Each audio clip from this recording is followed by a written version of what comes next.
नमस्कार विद्यार्थी मित्रांनो, आज झालेला तुमचा पेपर आहे वर्ग 7चा मराठीचा पॅटचा पेपर. तर पेपर कसा आला होता आपण बघूया. बघा संकलित मूल्यमापन 2/2025 आज झालेला पेपर आहे. हा पेपरामध्ये तुम्हाला कसा पेपर आला होता, तुम्ही कशा प्रकारे आन्सर लिहिले याचं आपण चेकिंग करणार आहे. तर व्हिडिओ शेवटपर्यंत बघा, याने तुम्हाला अंदाज येईल की तुम्हाला किती मार्क्स पडणार आहे. ठीक आहे, बघा मराठीचा पेपर पहिल्या पानावर तुमचं नाव वगैरे टाकायचं होतं. नंतर खाली गेल्यानंतर सेकंड प्रश्न येतो ना, तोंडी चाचणी. तोंडी चाचणीमध्ये तुम्हाला काय गेलं होतं, 5 मार्काचा प्रश्न दिला होता. बघा खालील परिच्छेद वाचायचा आहे. प्रत्येक अक्षराचे वळण वेगवेगळे असते, इथपासून वाचायचे तुम्हाला. तर रोजच्या सरावातून अक्षरांची योग्य वळण मिळते, इथपर्यंत तुम्हाला पॅरेग्राफ दिलाय. त्याचं वाचन करून तुम्हाला त्यावर आधारित प्रश्नांची उत्तर द्यायची. तर बघा आता त्यावर काय प्रश्न विचारलेले आहे आपल्याला. प्रश्न पहिला म्हणजे दिलेल्या परिच्छेदाच्या आधारित प्रश्नांची उत्तरे सांगा. एक हे परिच्छेदात लेखकाने कशाच्या संदर्भात विचार व्यक्त केले आहे. 1 गुणांसाठी प्रश्न आलेला होता. याचं उत्तर मी मागच्या व्हिडिओमध्ये दिलं पण होतं. ठीक आहे, बघा 2 आपले लेखन जेवढे सुवाच्या सुंदर वळणदार पाहिजे तेवढे शुद्ध आणि बिनचुकी असावे. लेखकाच्या या विचारातून सुसहमत आहेत का ते सांग. ठीक आहे, तुम्हाला सहमत मी सांगितलेलं होतं की जेव्हा जेव्हा सहमतचा प्रश्न येतो, मी सहमत आहे, मी असहमत आहे असं याने स्टार्टिंग करायची. ठीक आहे, तुम्ही लिहिलं असेल हा मी याच्याशी सहमत आहे.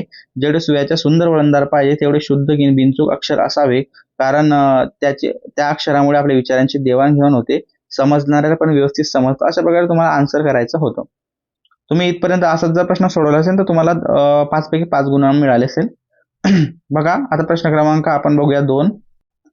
प्रश्न क्रमांक 2 मध्ये तुम्हाला विचारलाय खालील चित्राचे निरीक्षण कर, त्या प्रसंगातील 4 ते 5 वाक्यांत वर्णन करायचं. खालील प्रसंग तुम्हाला दिसत आहे. एक चित्रामध्ये एक गाडी येते, मुलं क्रिकेट खेळत आहे, क्रिकेट खेळत आहेत, गाड्यांची रहदारी चालू आहे, एक मुलगा साईडनं बघतोय. अशा प्रकारे तुम्हाला वर्णन करून तिथं लिहायचं होतं शुद्ध मराठी भाषेमध्ये की क्रिकेटचा खेळ चालू आहे, ट्रॅफिकची देवाणघेवाण चालू आहे. ठीक आहे, ट्रॅफिक आहे, लाईट लागलाय, सिग्नल लागले, थांबला आहे व्यक्ती. असं लिहिल्यानंतर तुम्हाला 5 पैकी 5 गुण मिळाले असते. याचं मी विश्लेषण तुम्हाला मागच्या व्हिडिओमध्ये पण दिलं होतं की असं आन्सर करायचं आहे. प्रश्न क्रमांक 3 तुम्हाला बघायला मिळाला होता. प्रश्न क्रमांक 3 अनुभव मला बराच काही शिकवलं, यापासून वाचायचं तुम्हाला, असा माझा नेहमी आग्रह असतो.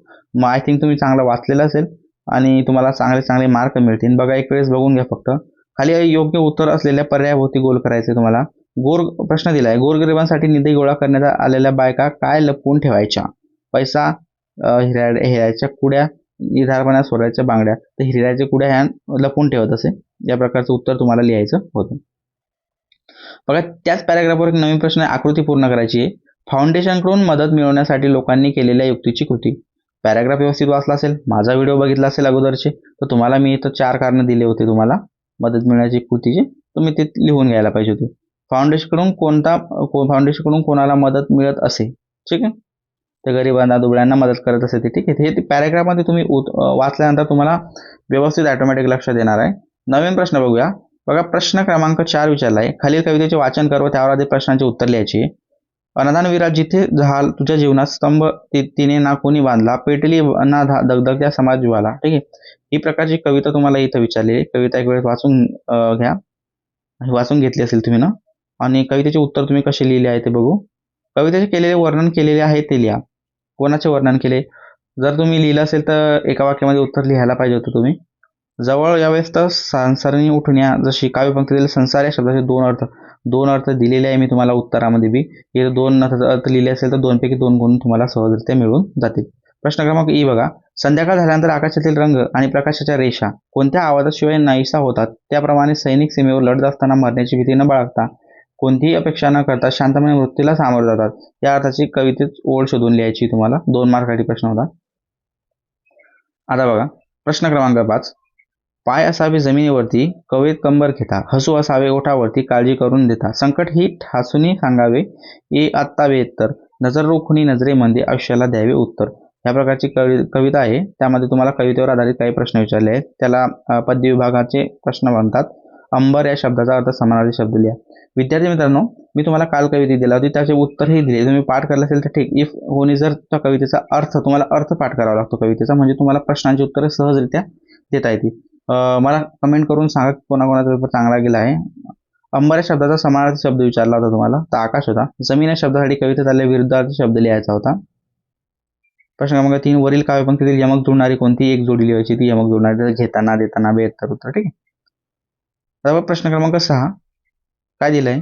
खालील वाहन चालवणाऱ्या व्यक्तीला कोणत्या नावाने ओळखले जाते ते लिहा. त्या व्यक्तीला तुला मुलाखत घ्यायची आहे. त्यासाठी 4 प्रश्न तयार कर व लिही. प्रश्न मी तुम्हाला तयार करून दिले होते. आय थिंक ते तुम्ही तसेच नोट डाऊन केले असेल पेपरमध्ये. 5 गुणांचा प्रश्न होता. 5 पैकी 5 गुण तुम्हाला मिळून गेले असतील. ओके.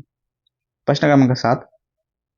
खाली दिलेल्या शब्दसमूहासाठी एक शब्द लिहून शब्दकोश पूर्ण करा. म्हणजे अनेक शब्दांचा एक शब्द, ज्याला कधीही मृत्यू येत नाही तो अमर असतो, हे लिहायचं होतं तुम्हाला. वह्या यात घालून मुले शाळेत जातात, त्याचं उत्तर दप्तर.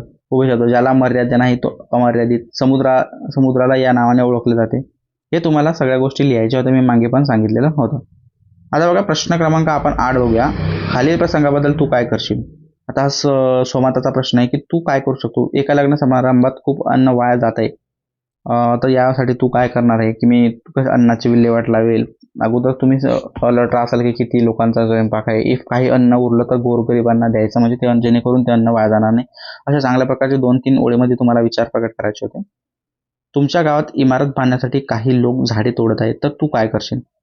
फर्स्ट, तर त्यांना झाडे तोडण्यापासून रोखू. इफ ते जर झाड जागा बांधण्याच्या मध्ये येत असेल तर त्यांना तेच झाड काटून त्यांना एकच्या जागी 10 झाड लावण्याचा सांगेल, सल्ला देईल. अशा प्रकारे तुम्हाला पॉझिटिव्ह उत्तर लिहायचं आहे. मित्रांनो, नेहमी पॉझिटिव्ह उत्तर लिहायचं आहे. प्रश्न क्रमांक 9. खालील अपूर्ण कथा पूर्ण कर व कथेला योग्य शीर्षक दे. बघा, तुम्हाला मी मागे पण बोललो होतो की प्रिव्हियस इयर क्वेश्चन पेपरमध्ये याचं मी आन्सर पण दिला आहे की तुम्हाला कशा प्रकारचा पेपरमध्ये लिहायचं आहे. शाळेत धावण्याची शर्यत. 7वीच्या वर्गातील 2 मित्र, एक अभ्यासात हुशार, एकेला खेळायची आवड. शर्यत सुरू होते, तर तुम्हाला लिहायचं आहे मदत करणाऱ्या मित्राला विशेष बक्षीस. जो फर्स्ट ग्राफ आहे तिथं तुम्हाला टायटल लिहायचं आहे व याचं तुम्ही जी गोष्ट लिहिताय त्याचं टायटल, आणि खाली तुम्हाला बोध पण लिहायचं आहे. बोधला 1 मार्क आहे आणि त्यानंतर टायटलला 1 मार्क आहे. आणि जे तुम्ही फॉर्मॅट लिहिता बॉडी ऑफ स्पीचचा, गोष्टीचा, त्याला 2 मार्क आहे आणि 1 मार्क अक्षराला, असं मिळून तुम्हाला 5 मार्क मिळतात इफ तुम्ही जर पूर्ण कंप्लीट लिहिलं तर. आय थिंक तुम्ही लिहिलंच असेल. आता बघा, तुम्ही हा प्रश्न बघितला. प्रश्न क्रमांक 10. तू सहभागी झालेल्या एका पेड मा की नाम उपक्रमाबद्दल 6 ते 8 ओळीत लिहायचं आहे. याचं उत्तर पण मी तुम्हाला डीपमध्ये दिलेलं होतं मागच्या व्हिडिओमध्ये, तर आय थिंक तुम्ही लिहिलं असेल. आता बघा, एक तर स्वातंत्र्याचा अमृतोत्सवाबद्दल पण तू हर घर तिरंगा उपक्रमाबद्दल लिहू शकतो.